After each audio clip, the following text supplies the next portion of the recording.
ಪ್ರಿಯ ವೀಕ್ಷಕರೇ, ಈ ಹಳ್ಳಿ ಜಾಣಾರು ಚಾನಲನ್ನು ಸಬ್ಸ್ಕ್ರೈಬ್ ಮಾಡಿ. ಹಾಗೆಯೇ ಇದು ಹಳ್ಳಿ ರೈತರ ಮಾತುಕತೆ ಭಾಗ 13, ಭಾಗ 11, 12 ನೋಡಿದ ಮೇಲೆ ಭಾಗ 13 ನೋಡಿ. ಅಲ್ಲ ಕಣ ಚಂದ್ರಣ್ಣಯ್ಯ, ವಯಸ್ಸಿ ಆ ಕಡಲೆ ಗಿಡದಾಗೆ ಆ ಎಲೆನಾಗೆ ಆ ಬೆಳ್ಳುಗೆ ಗೂಡು ಕಟ್ಟಂಗೆ ಕಟ್ಟೈತ್ ಕಣ ಚಂದ್ರಣ್ಣಯ್ಯ. ಆ ವಯಸ್ಸಿ ಆ ಸೋಪ್ನೆಲ್ಲ ತಿಂತೈತ್ ಕಣ ಚಂದ್ರಣ್ಣಯ್ಯ. ಹ್ಞೂ ಕಣ್ ಭೀಮಣ್ಣ, ಆ ಎಲೆ ಮೇಲಿರೋ ಆ ಹುಳ ಆ ಸೊಪ್ಪನ್ನೆಲ್ಲ ತಿಂಬುತ್ತೆ. ವಸಿ ಹೋಗಿ ಆ ಧರ್ಮಪುರದಾಕೆ ಔಷಧಿ ಎಲ್ಲ ತಗೊಬಂದು ಔಷಧಿ ಹೊಡಿಬೇಕು ಕಣ್ಸಂದ್ರಣ್ಯ.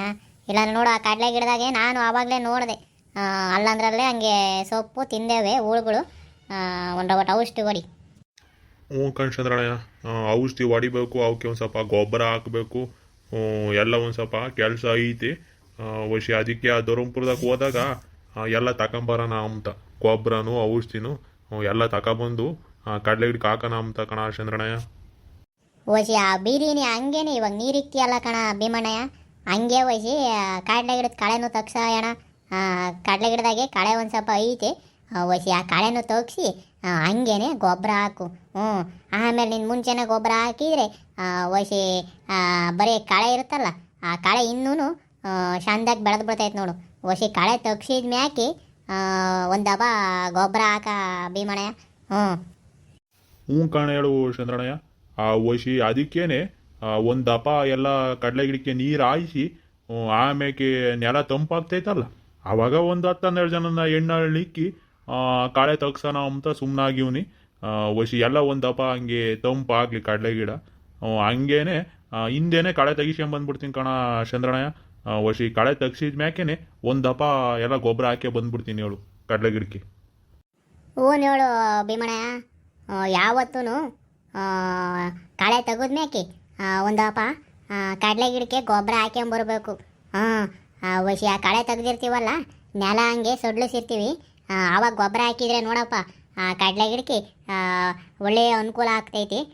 ವಸಿ ಆ ಕಳೆ ತೆಗ್ಸೇನೆ ಆಮೇಲೆ ಗೊಬ್ಬರ ಹಾಕು ಕಡಲೆ ಗಿಡಕ್ಕೆ. ಏನು ಮೂರ್ತಪ್ಪ, ಆ ವಸಿ ಹೊಲ್ದಕ್ಕೆ ಹೋಗಿ ಬಂದೆ ನಾವಾಗಲೇ. ಹ್ಞೂ ಕಣ ಹೇಳು ಭೀಮಣ್ಣಯ್ಯ, ಆ ವಸಿ ನಿಮ್ಮ ಹೊಲ್ದಾಗಿದ್ದ ನಮ್ಮ ಹೊಲ್ದಕ್ಕೆ ಹೋಗಾಕಿ ನೀಟತ್ತು ಆಗ್ತೈತಪ್ಪ. ಆ ವಸಿ ಆ ಕರೆಂಟ್ ಎತ್ಕೊಂಡೈತೋ ಇಲ್ಲ ಅಂತ ಹೋಗಿದ್ದೆ ಕಣ ಭೀಮಣ್ಣಯ್ಯ.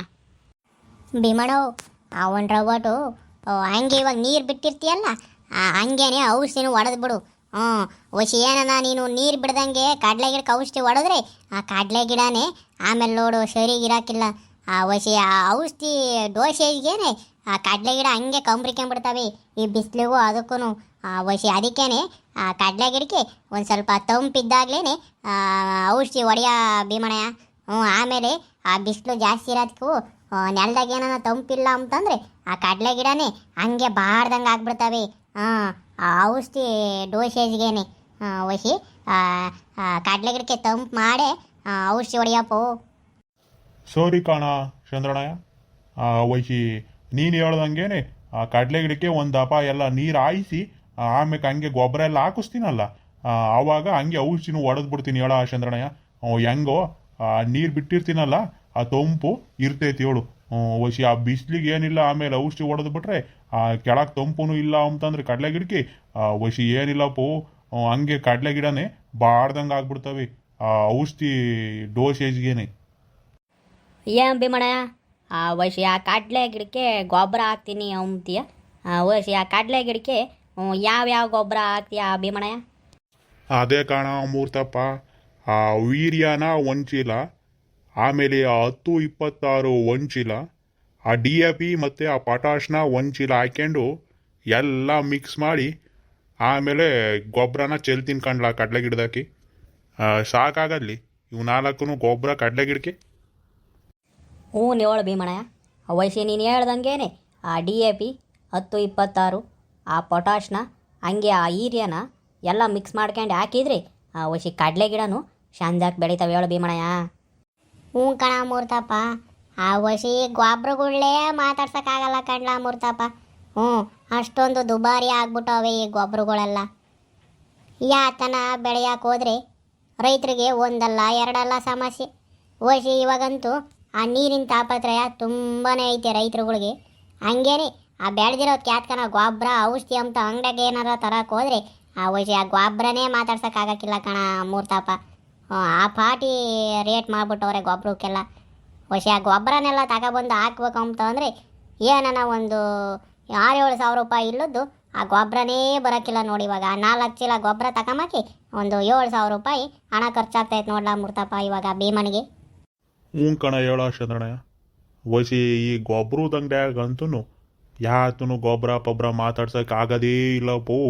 ಆ ಪಾಟಿ ರೇಟ್ ಆಗ್ಬಿಟ್ಟವೆ ಗೊಬ್ಬರ ಔಷಧಿ ಎಲ್ಲ. ವಸಿ ನೋಡು, ಆ ಸಂಪತ್ತಿಂದು 4 ಚೀಲ ಗೊಬ್ಬರ ತಂದು ಹಾಕಿ 6-7 ಸಾವಿರ ರೂಪಾಯಿ ಹಣ ಖರ್ಚಾಗ್ತೈತೆ ಕಣ್ಲ ಚಂದ್ರಣ್ಣ. ವಸಿ ರೈತರಿಗೆ ಇನ್ಯಾತ್ಲ ಉಳಿತೈತಿ ಚಂದ್ರಣ್ಣ. ಆ ಕೂಲಿ ನೋಡಿರಿ ಆ ಪಾಟಿ ಡಿಮ್ಯಾಂಡು. ಈ ಕಡೆ ಗೊಬ್ಬರದ ಅಂಗಡಿಯಾಗ ನೋಡಿದ್ರಿ ಅದಂತೂ ದುಬಾರಿ. ವಸಿ ಕಡಲೆ ಗಿಡ ಬೆಳೆಯೋ ಓಟತ್ತಿಗೆ ಏನಿಲ್ಲ ಅಂತಂದ್ರೂ 1 ಲಕ್ಷ ರೂಪಾಯಿ ಖರ್ಚಾಗ್ತೈತೆ ಕಣ್ಲ ಚಂದ್ರಣ್ಣಯ್ಯ. ವಸಿ ಇವಾಗ ವಿಧಿ ಇಲ್ಲ, ನಾವು ಆ ಗಿಡಗಳಿಗೆ ಗೊಬ್ಬರ ಹಾಕ್ಲೇಬೇಕು. ವಸಿ ಆ ಗೊಬ್ಬರ ಹಾಕ್ದಾಗೇನೆ ಆ ಕಡಲೆ ಗಿಡ ಚೆನ್ನಾಗಿ ಬೆಳವಣಿಗೆ ಬೆಳಿತಾವ ಕಣ್ಲ ಚಂದ್ರಣ್ಣಯ್ಯ. ಇಲ್ಲ ಅಂತಂದರೆ ಆ ಕಡಲೆ ಗಿಡಗಳು ಸರಿಗೆ ಬೆಳೆಯೋಕ್ಕಿಲ್ಲ ಗೊಬ್ಬರ ಹಾಕ್ಲಿಲ್ಲ ಅಂತ ಅಂದರೆ. ವಸಿ ಇವಾಗ ಕಾಳೆ ತಗ್ಸಾಕು ಆ ಗೊಬ್ಬರ ಹಾಕಕ್ಕೂ ಎಲ್ಲ ನಾವು ಒಂದು 10,000 ರೂಪಾಯಿ ಎತ್ತಿಕ್ಬೇಕು ನೋಡ್ಲಾ ಚಂದ್ರಣ್ಣಯ್ಯ. ಹ್ಞೂ ನೀವಳ ಭೀಮಣ್ಣ. ವಸಿ ನೀನು ಆ ಕಡಲೆ ಗಿಡಕ್ಕೇನೆ 4 ಚೀಲ ಗೊಬ್ಬರಕ್ಕೇನೆ 6-7 ಸಾವಿರ ರೂಪಾಯಿ ಆಗ್ತೈತಿ ಅಂತ ಹೇಳ್ತೀಯ. ವಸಿ ರೈತರು ಇನ್ನು ಎಂತೆಂಥ ಬೆಳೆಗಳು ಬೆಳೀತಾರೆ. ಈರುಳ್ಳಿ ಅಂತೆ, ಟೊಮಾಟೊ ಅಂತೆ, ಕಲ್ಲಂಗಡಿ ಅಂತೆ, ಬಾಳೆ ಗಿಡ ಅಂತೆ, ಪಪ್ಪಾಯಿ ಅಂತೆ, ಇಂಥವೆಲ್ಲ ಬೆಳೀತಾರಲ್ಲ. ಅಂಥದಕ್ಕೆ ಇನ್ನು ಎಷ್ಟು ಗೊಬ್ಬರ ಬೇಕಾಗ್ತೈತೆ ಭೀಮಣ್ಣಯ್ಯ. ವಸಿ ಯೋಚನೆ ಮಾಡು. ಆ ಗೊಬ್ಬರದ ಅಂಗಡಿಯಾಗ ಹೋದ್ರೆ 2,000 ರೂಪಾಯಿ 3,000 ರೂಪಾಯಿ ಶೆಟ್ನಿಗೆ ಬರೋಕ್ಕಿಲ್ಲ ಕಣ ಭೀಮಣ್ಣಯ್ಯ. ಏನಿದ್ರು 5,000 8,000 10,000 ಜೋಮ್ನಾಗ ಇಕ್ಕೊಂಡು ಹೋದ್ರೇ ಗೊಬ್ಬರದ ಅಂಗಡಿಯಾಗ ನಡೆಯೋದು. ವಸಿ ಆ ಗೊಬ್ಬರದ ಅಂಗಡಿಯಾಗ ಹೋಗ್ಬೇಕು ಅಂದರೆ ಕೈನಾಗೆ 8-10 ಸಾವಿರ ದುಡ್ಡು ಇರ್ಬೇಕು ನೋಡು. ಇಲ್ಲ ಅಂತಂದರೆ ನಾವು ತಗೊಂಬತ್ಕಿ ಬರೀ 2,000 3,000 ರೂಪಾಯಿ ಅಂದರೆ ಅದ್ರಾಗ ಯಾತು ಬರೋಕ್ಕಿಲ್ಲ. ವಸಿ 8-10 ಸಾವಿರ ಜೋಮ್ನಾಗ ಇಕ್ಕೊಂಡು ಹೋಗಿ ಗೊಬ್ಬರ ಔಷಧಿ ಎಲ್ಲ ತರ್ಬೇಕು ನೋಡು. ಹ್ಞೂ ಕಣ ಚಂದ್ರಣ್ಣಯ್ಯ ಭೀಮಣ್ಣಯ್ಯ. ವಸಿ ನಾನೇ ಇಲ್ಲಿ ಆ ಕಲ್ಲಂಗಡಿ ಬೆಳಿತೀರಾನು. ನನಗೆ ಆ ಕಲ್ಲಂಗಡಿನಾಗೆ ಆ ಗೊಬ್ಬರ ಅಂತೂ ಹಾಕಿ ಹಾಕಿ ಸಾಕಾಗ್ಬಿಟ್ಟೈತೆ ಕಣ ಅಣ್ಣ. ವಸಿ ಅವೆಂಥವು ಶಾಲಿಬಾರ್ಗಳು ಗೊಬ್ಬರ ಅಂತೆ ಅವು. 19 1261 ಈ ಥರದ ಗೊಬ್ಬರಗಳು ಅವು ಇನ್ನೂ ರೇಟ್ ಕಣ ಅಣ್ಣ. ವಸಿ ಅವನ್ನೆಲ್ಲ ತಂದು ಬಿಟ್ಟಿವ್ನಿ. ಒಂದು ತಡಿಗೆನೇ 10,000 15,000 ಆಗ್ತೈತೆ ಕಣ ಅಣ್ಣ ಗೊಬ್ಬರಗಳು ತರೋಕ್ಕೆ ಔಷಧಿ ತರೋಕ್ಕೆ ಕಲ್ಲಂಗಡಿಗೆ. ವಸಿ ಏನೇ ಅಂತಂದ್ರೂ ಆ ಗೊಬ್ಬರದ ಅಂಗಡಿಯರ್ದು ರೇಟ್ ಅಂತೂ ಭಾರಿ ದುಬಾರಿ ಆಯ್ತಪ್ಪೋ. ವಸಿ 1,000 2,000 3,000 4,000 ಅದು ಯಾತ್ಯಾತ್ಗೂ ಬರೋಕ್ಕಿಲ್ಲ ಗೊಬ್ಬರದ ಅಂಗಡಿಗೆ ಹೋದ್ರೆ. ಏನಿದ್ರು 8-10 ಸಾವಿರ ಜೋಮ್ನಾಗ ಇಕ್ಕೊಂಡು ಹೋದ್ರೇ ನಾವು ಯಾತನ ಗೊಬ್ಬರ ಔಷಧಿ ಇವತ್ತಿನ ದಿನದಾಗೆ ತರೋಕ್ಕಾಗೋದು ನೋಡು. ವಸಿ ಕಲ್ಲಂಗಡಿದೂ ಅಷ್ಟೇ ಖರ್ಚು ಬರ್ತೈತಿ. ಹ್ಞೂ ಕಣ ಮೂರ್ತಪ್ಪ. ಇವತ್ತಿನ ದಿನದಾಗೆ ಆ ಗೊಬ್ಬರದ ಅಂಗಡಿಯಾಗಿ 1,000-2,000 ರೂಪಾಯಿ ಜೋಮ್ನಾಗ ಇಕ್ಕೊಂಡು ಹೋದ್ರಿ ಅದು ಯಾತ್ಯಾತ್ಗೂ ಬರಲ್ಲ ಕಣ ಮೂರ್ತಪ್ಪ. ವಸಿ ಆ ಜೋಮ್ನಾಗಿ 8-10 ಸಾವಿರ ಇಲ್ಲದ್ದು ಆ ಗೊಬ್ಬರದ ಅಂಗಡಿಗೆ ಹೋಗ್ಬಾರ್ದು ರೈತರು. ಇವತ್ತಿನ ಪರಿಸ್ಥಿತಿ ಹಂಗೈತೆ ನೋಡ್ಲ. ವಸಿ 1,000-2,000 ಇದ್ರೆ ಜೋಮ್ನಾಗಿ ಅದಕ್ಕೆ ಯಾತು ಬರೋಕ್ಕಿಲ್ಲ ನೋಡು ಗೊಬ್ಬರದ ಅಂಗಡಿಗೆ ಹೋದ್ರಿ. ಇನ್ನೇನು ಮಾಡ್ಬೇಕಪ್ಪ ರೈತರು. ಇಷ್ಟೊಂದು ದುಬಾರಿ ಬೆಲೆಗೆ ಆ ಗೊಬ್ಬರ ಔಷಧಿ ಕೊಂಡ್ಕೊಂಡು ಬೆಳೆಯೋಕೆ ಹೋಗ್ತೀವಿ ಏನಾದರೂ ಬೆಳೆಗಳನ್ನ. ವಸಿ ಆ ಖರ್ಚು ಅಲ್ಲಿಗೆ ವಿಪರೀತ ಆಗಿರ್ತೈತಿ. ಅದ್ರಾಗೆ ಈ ರೋಗಗಳ ಸಮಸ್ಯೆ. ಆವಾಗ ಆ ರೋಗ ಬಂದು ಯಾತನ ಒಂದು ರೋಗ ಹೋದರೆ ಇನ್ನೆಲ್ಲಪ್ಪ ಹುಟ್ಟುತ್ತೆ ರೈತರಿಗೆ ಯಾತನ ಆಗಲಿ. ವಸಿ ರೈತರ ಕಷ್ಟ ಇಷ್ಟೇ ಅಂತ ಹೇಳೋಕ್ಕಾಗಕ್ಕಿಲ್ಲ. ವಸಿ ಇದನ್ನು ನಾವೆಲ್ಲ ರೈತರು ಆದಂಥವ್ರು ಯೋಚನೆ ಮಾಡ್ಬೇಕು ಕಣ್ರಪ್ಪ. ಪ್ರಿಯ ವೀಕ್ಷಕರೇ, ಇದು ಹಳ್ಳಿ ರೈತರ ಮಾತುಕತೆ ಭಾಗ 13. ಇದರ ಮುಂದುವರಿದ ಭಾಗ 14ರಲ್ಲಿ ಇರುತ್ತದೆ ನೋಡಿ.